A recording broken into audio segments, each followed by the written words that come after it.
অবৈধ অভিবাসন ঠেকাতে আরও কঠোর পথে হাঁটছে ব্রিটেন। ইংলিশ চ্যানেলে অভিযান জোরদারের ঘোষণা দিয়ে এবার স্পষ্ট বার্তা দিলেন দেশটির প্রধানমন্ত্রী অ্যান্ডি বার্নহাম। প্রশ্ন উঠছে, এতে কি সত্যিই কমবে মানব পাচার আর অবৈধ প্রবেশ? রোববার ইংল্যান্ডের দক্ষিণাঞ্চলের ডোভার শহরে এক জনসভায় বার্নহাম বলেন, ইংলিশ চ্যানেল হয়ে অবৈধ অভিবাসন ঠেকাতে চলমান অভিযান কোনোভাবেই থামবে না, বরং কাঙ্ক্ষিত লক্ষ্য অর্জন না হওয়া পর্যন্ত তা আরও জোরদার করা হবে।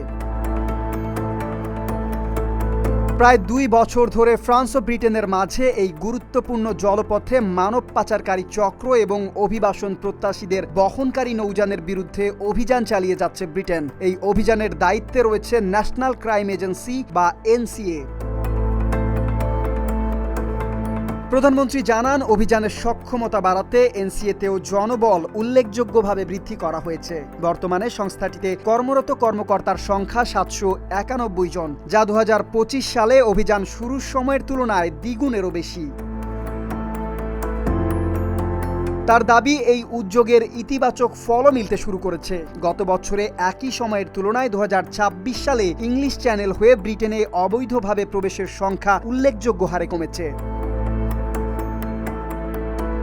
বার্নহাম বলেন, শুধু অভিযান চালালেই হবে না, সমস্যার মূল উৎসে পৌঁছাতে হবে। পাশাপাশি জনগণকে বোঝাতে হবে যে অবৈধ অভিবাসন ব্রিটেনের জন্য একটি গুরুত্বপূর্ণ জাতীয় ইস্যু।